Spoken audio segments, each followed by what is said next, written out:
કહ્યું કે અષ્ટાક્ષર એવો મહામંત્ર છે જે વૈષ્ણવના સઘળા કાર્યોને સિદ્ધ કરવા માટે કાફી છે. નિત્ય દરેક વૈષ્ણવે અષ્ટાક્ષર મંત્રની માળા જરૂર કરવી. દરેક વૈષ્ણવે, ભાઈઓએ પણ. ઘણી વાર આ બધું થાય ને તેમને કે ના બધું જ થાય છે, કોણ કરે? કે ઘરવાળા. દરેક વૈષ્ણવ માત્ર અષ્ટાક્ષરનું સ્મરણ જરૂર કરે, જપ કરવું. જો જપ અને સ્મરણમાં ભેદ છે.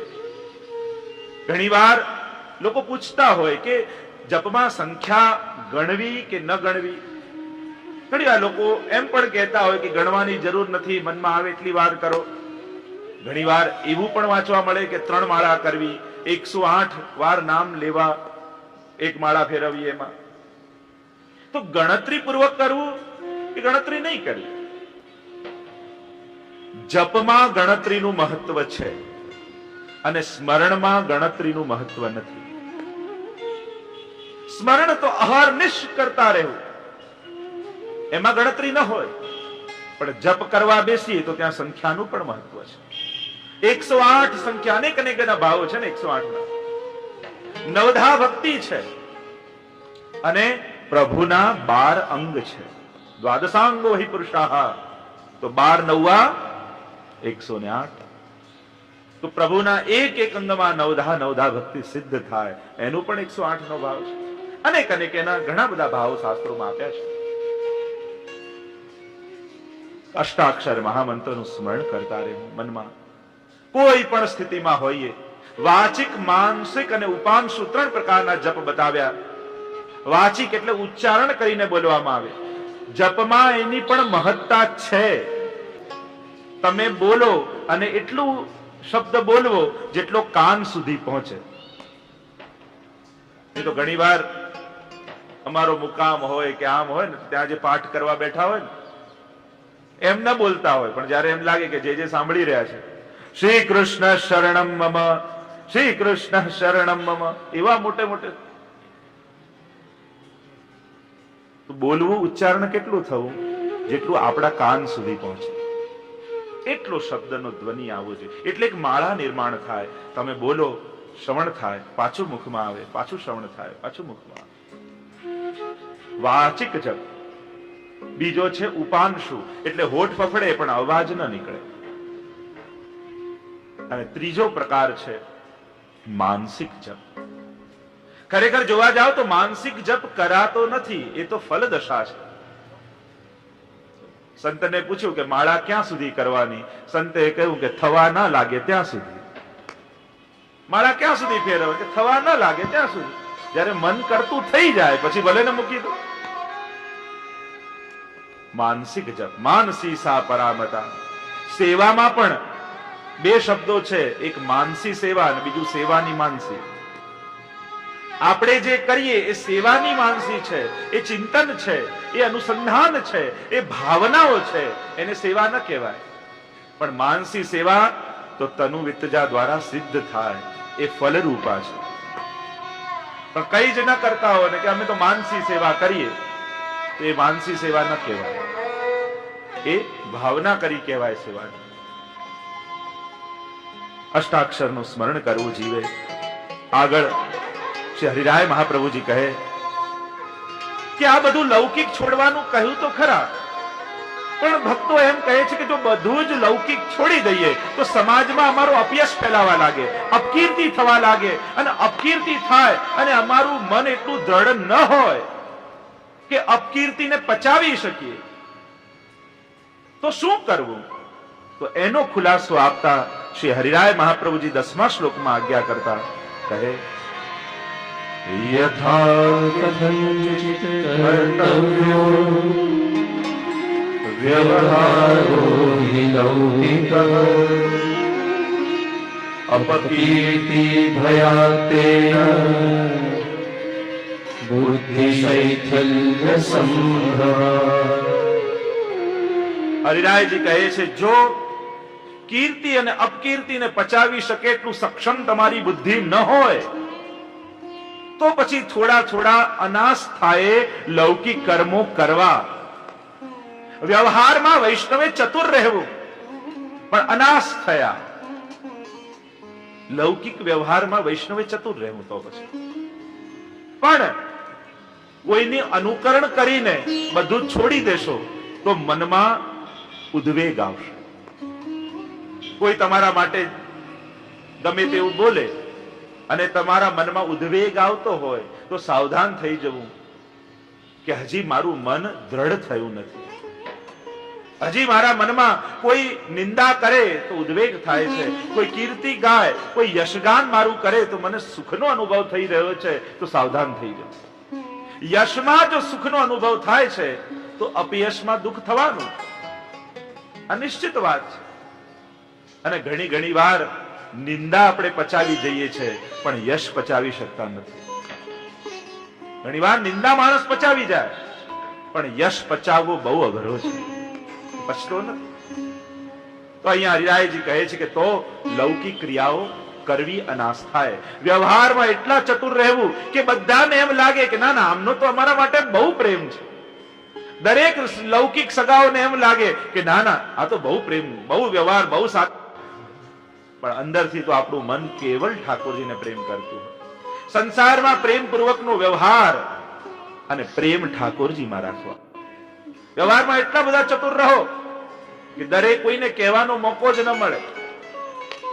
બહુ ચતુરાઈથી કામ કરવું, બોલવામાં એટલું મધુર રહેવું કે બધાને એમ લાગે ના ના આ તો કેટલા સારા છે, કેટલું અમારું સાચવે છે.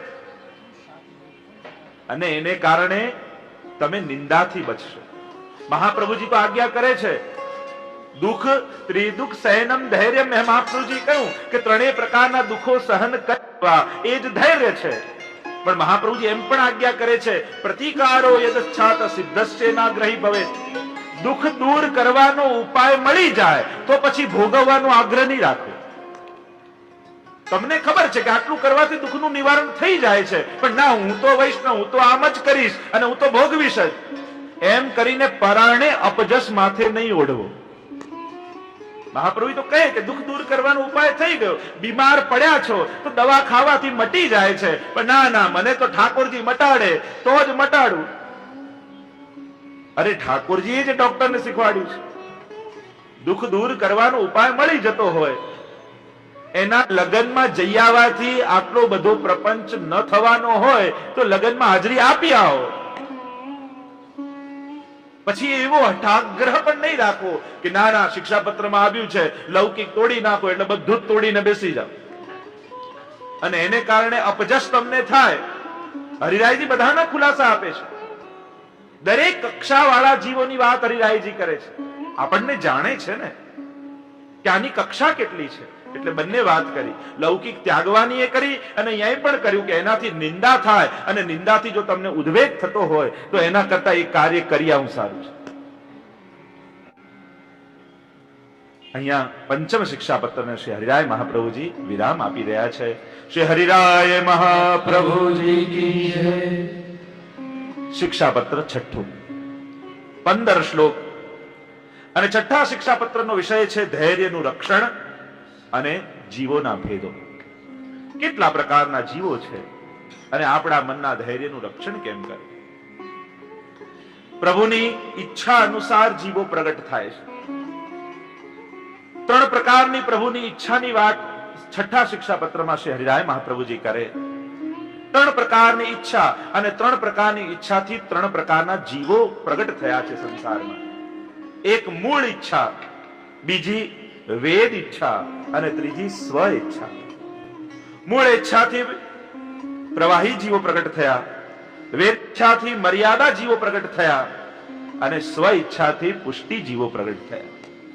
એમ 3 પ્રકારની ઈચ્છાથી 3 પ્રકારના જીવોના પ્રાગટ્યની વાત આ શિક્ષાપત્રમાં હરિરાયજીએ કર્યું.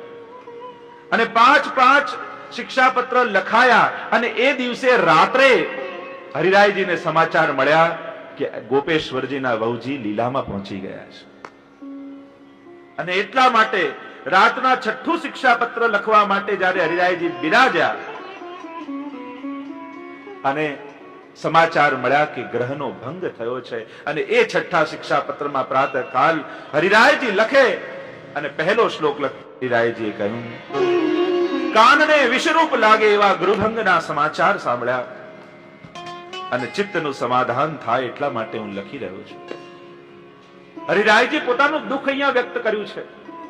જાણે કર્ણમાં કોઈએ વિષ ઘોળી દીધું હોય એવા સમાચાર મને મળ્યા છે ગોપેશ્વરજી, કે આપને લીલા, આપને વહુજી જે સેવામાં આટલા સહાયક હતા, પ્રભુના સુખમાં આટલો બધો સાથ આપતા હતા, પ્રભુને લાલ લડાવવામાં આટલા તત્પર હતા, અને એ વહુજી આપને સેવાનો સાથ આપતા આપતા આપને છોડીને નિત્ય લીલાધામમાં પધારી ગયા છે. જાણે વિષ મારા કાનમાં કોઈએ ગોળી દીધું.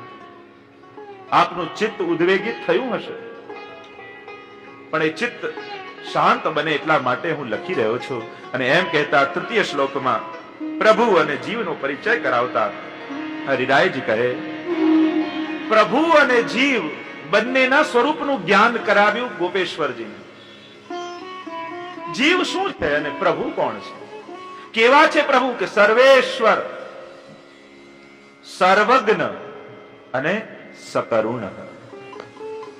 કૃષ્ણ કેવા છે? આપણે સેવ્ય જેને છે, આપણા સેવ્ય પ્રભુ કેવા છે? એક તો સર્વેશ્વર છે, જેણે પણ પ્રભુને પધરાયા હોય, જે પણ પ્રભુનું શરણું જેણે લીધું હોય, એને આ ત્રણ વાત હંમેશા યાદ રાખી કે મારા પ્રભુ કેવા છે? સર્વેશ્વર.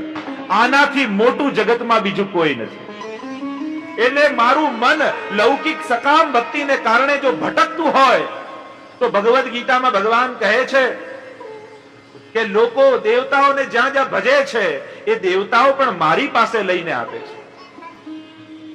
એટલે સર્વેશ્વર એ પ્રભુ છે, એનાથી ઉપર બીજું કોઈ નથી. તમારા ઠાકોરજીથી મોટું બીજું કોઈ નથી. સેવામાં આ ભાવ રાખવો બહુ જ જરૂરી છે.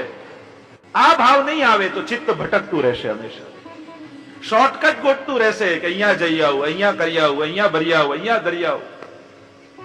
મન ભટકતું રહેશે અને એમ જ થશે કે આનાથી મોટું બીજું કોઈ નથી, એટલે મન ભટકતું બંધ થશે. બીજું આપ્યું લક્ષણ સર્વજ્ઞ. અને સર્વજ્ઞ જાણશો તો માંગવાની ઈચ્છા નહીં થાય, કારણ કે બધું જ જાણે છે, ઘટ ઘટની જાણનારો છે. તો શું મારા મનની નહીં જાણતો હું? મારે શું કહીને પ્રભુને નાના બનાવવાના છે? આપણે કહીએ કે પ્રભુ આમ નથી, આમ નથી, આમ નથી, એનો અર્થ એ થયો કે પ્રભુ જાણતા નથી. કહેવાનો અર્થ જ એ થયો કે પ્રભુને ખબર નથી, એટલે મારે કહેવું પડે છે. એટલે બીજી વાત સેવામાં યાદ રાખજો, તમારા પ્રભુ સર્વજ્ઞ છે, એ ઘટઘટની જાણનારા છે. તો શું તમારા મનની નહીં જાણતા હો?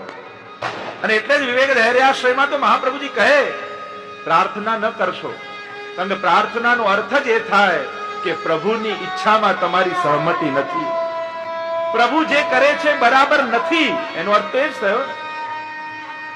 દરેક પ્રાર્થનાનો અર્થ પ્રભુની ઈચ્છાનો ઇનકાર, પ્રાર્થનાનો અર્થ એ જ થાય. એટલે જ એક ચિંતકે તો કહ્યું છે કે પ્રભુ મારી પ્રાર્થનાનો તું ક્યારે પ્રત્યુત્તર ન આપતો, કારણ પછી એ પ્રાર્થના નહીં રહે, પછી તો એ પત્ર વ્યવહાર બની જશે. હું લખું ને સામે તું જવાબ આપે એ તો વ્યવહાર બની ગયો. પ્રાર્થના તો સાચી એ થાય કે એનો જવાબ ન મળે. સર્વજ્ઞ જાણશો તો એમ થશે કે બધું જ જાણે છે અને કહેવાની જરૂર નથી.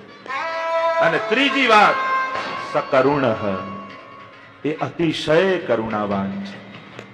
એ બધું જ જોઈ શકે છે પણ પોતાના ભક્તોના દુઃખ જોઈ શકતો નથી. અને એટલા માટે મને દુઃખી જોઈ એ ક્યારેય સ્થિર નહીં બેઠો રહે.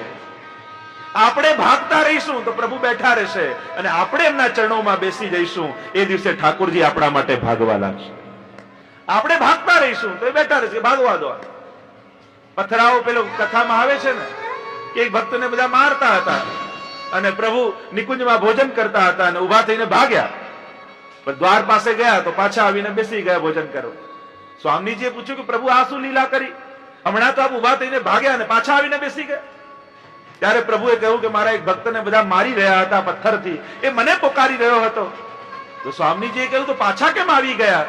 પ્રભુએ કહ્યું કે હું દ્વાર સુધી પહોંચ્યો ત્યાં સુધી એને પણ પથ્થર ઉપાડી લીધો ને એ પણ મારવા લાગ્યો, એટલે મને થયું કે આને પથ્થર મળી ગયો છે, મારી જરૂર નથી. એમ જ આપણે પણ પથરાઓ ગોતી લઈએ એટલે ઠાકોરજી આવીને બિરાજી જાય. એમને એમ થાય કે આને પથ્થર મળી ગયો, હવે મારી જરૂરત નથી. સર્વજ્ઞ સકરુણ એ અતિશય કરુણાવાન છે. ઘણા લોકો કે ભગવાન દુઃખ આપે ને તો સહન કરી લે. અરે પ્રભુ દુઃખ આપે? ભગવાન અને દુઃખ એ તો વિરોધી શબ્દો છે. એ કેમ તમને દુઃખ આપે? દુઃખ તો તમને તમારા કર્મોથી, આપણને આપણા કર્મોથી મળે છે.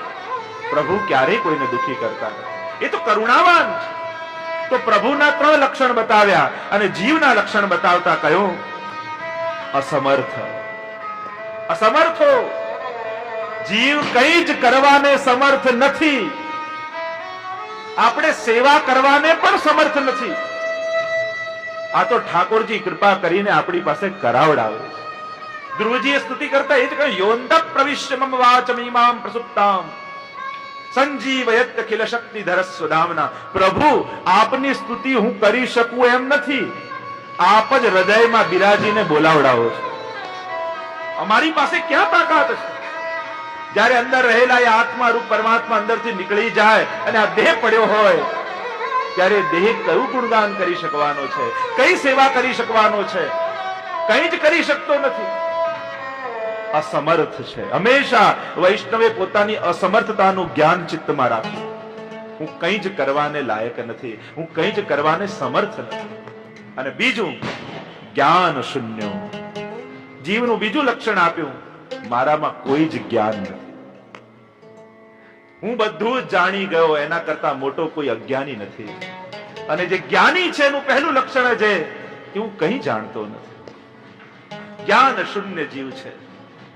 જ્ઞાન નિષ્ઠા તદા જ્ઞેયા સર્વજ્ઞો હિ યદા ભવેત કર્મ નિષ્ઠા તદા જ્ઞેયા યદા ચિત્તમ પ્રસીદતિ ભક્તિ નિષ્ઠા તદા જ્ઞેયા યદા કૃષ્ણ પ્રસીદતિ. શ્રી મહાપ્રભુજી એટલે જ આજ્ઞા કરે છે જ્ઞાન સફળ થયું ક્યારે કહેવાય? જ્યારે જીવ સર્વજ્ઞ થઈ જાય. કર્મ સફળ થયું ક્યારે કહેવાય? જ્યારે ચિત્તમાં પ્રસન્નતા પ્રગટ થઈ જાય. અને ભક્તિ સફળ થઈ ક્યારે કહેવાય? જ્યારે ઠાકોરજી પ્રસન્ન થઈ જાય.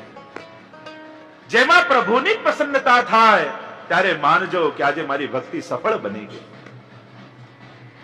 અહીંયા શ્રી હરિરાય મહાપ્રભુજી પરિચય કરાવ્યો. આગળ પ્રભુની 3 ઈચ્છાઓ વિશે સમજાવતા શ્રી હરિરાય મહાપ્રભુજી આજ્ઞા કરે પ્રભુ 3 પ્રકારની ઈચ્છાઓ પ્રગટ કરે અને 3 પ્રકારની ઈચ્છાઓથી 3 પ્રકારના જીવોને પ્રગટ કરે છે એમ કહેતા ચતુર્થ શ્લોકમાં આજ્ઞા કરતા શ્રી હરિરાયજી લખે તે પ્રભુની 3 પ્રકારની ઈચ્છાઓ છે. મૂળ, વેદ અને સ્વ ઈચ્છા. તેમ પ્રભુ મૂળ ઈચ્છાથી અંગીકાર કર્યો છે એને અન્યથા ફળ મળતું નથી. મૂળ ઈચ્છા દ્વારા પ્રવાહી સૃષ્ટિ પ્રભુ પ્રગટ કરે છે. જે પુષ્ટિ પ્રવાહ મર્યાદા ભેદ ગ્રંથ જે 16 ગ્રંથમાં છે એમાં મહાપ્રભુજીએ સમજાવ્યું મનથી પ્રવાહી સૃષ્ટિ પ્રગટ કરી, વાણીથી મર્યાદા સૃષ્ટિ પ્રગટ કરી અને શ્રીઅંગથી પુષ્ટિ સૃષ્ટિ પ્રગટ કરી. એને સમજાવતા અહીંયા શ્રી હરિરાયજી આજ્ઞા કરે છે કે મૂળ ઈચ્છાથી પ્રવાહી જે સંસાર ચલાવવા માટે સૃષ્ટિ પ્રગટ કરી છે. એક વસ્તુ યાદ રાખજો, આ દુનિયામાં ક્યારે બધા જ પ્રભુને માનવા નથી લાગવાના, ભક્તિ કરવા નથી લાગવાના. અને બીજી વાત, આ દુનિયામાં ક્યારે બધા જ બગડી પણ નથી જવાના. સુધરીએ બધા નથી જવાના ને બધા બગડીએ નથી જવાના. કારણ કે ભિન્ન ભિન્ન પ્રકારના જીવો જ છે. દૈવ અને આસુરી સર્ગ પ્રભુએ જ પ્રગટ કર્યો છે. પ્રવાહી સૃષ્ટિ મૂળ ઈચ્છાથી પ્રગટ કરી આ સંસાર ચલાવવા માટે. વેદેચ્છાથી મર્યાદા સૃષ્ટિ પ્રગટ કરી જેમને ધર્મમાં આસક્તિ છે. ઘણા જીવો હોય એને ધર્મના સાધનોમાં આસક્તિ હોય પણ ધર્મીમાં આસક્તિ ન હોય. એને એમ કહો કે તમે સેવા કરો તો કે આમ નહીં, આપ કહો તો આટલા ઉપવાસ કરી લો, આટલી માળા ફેરવી લો, આટલો ચાલતો યાત્રામાં જઈ આવો. સાધનોમાં આસક્તિ છે, ધર્મમાં આસક્તિ છે પણ ધર્મીમાં આસક્તિ નથી. આ મર્યાદા સૃષ્ટિ સાધનોમાં આસક્તિ વાળી. અને સ્વ ઈચ્છાથી નિજ ઈચ્છાથી પ્રભુ પુષ્ટિ કાયેન નિશ્ચય જે પુષ્ટિ પ્રભા મર્યાદા ભેદ ગ્રંથમાં મહાપ્રભુજી આજ્ઞા કરી પોતાના શ્રીઅંગમાંથી પુષ્ટિ સૃષ્ટિ પ્રગટ કરી છે શ્રીઅંગની સેવા માટે. પુષ્ટિ જીવને સ્વરૂપમાં આસક્તિ છે, સ્વરૂપની સેવામાં આસક્તિ છે. આમ જે સ્વરૂપની સેવા માટે પ્રગટ થયો છે એને બીજે ક્યાંય આનંદ આવતો નથી. વાર્તામાં આવે ને પેલા વૈષ્ણવને પૂછ્યું કેમ રહો છો? પેટ ભરીને ખાઈએ છે ને નીંદ ભરીને સૂઈએ છે. ગુસાઈ એમ કહ્યું વૈષ્ણવે. ગુસાઈજી પ્રસન્ન થયા, વૈષ્ણવની દીકરી આવી જ હોય હરિરાયજી ભાવ પ્રકાશમાં લખ્યું કે આ શું થયું, પેટ ભરીને ખાઈએ ને નીંદ ભરીને સૂઈએ? અર્થ કરતા કહ્યું કે અહીંયા તો વૈષ્ણવ એ વાત કરી રહ્યું છે, આટલી યોનિઓમાં ભટકતા આવ્યા પણ પ્રભુને ધરીને લયું જ લીધું નહીં, અને પ્રભુનું અધરામૃત ન મળે તો વૈષ્ણવનું પેટ ભરાય ક્યાંથી? વૈષ્ણવને તો પ્રભુનું અધરામૃત મળે તો પેટ ભરાય. અને નીંદ ભરીને સૂઈએ.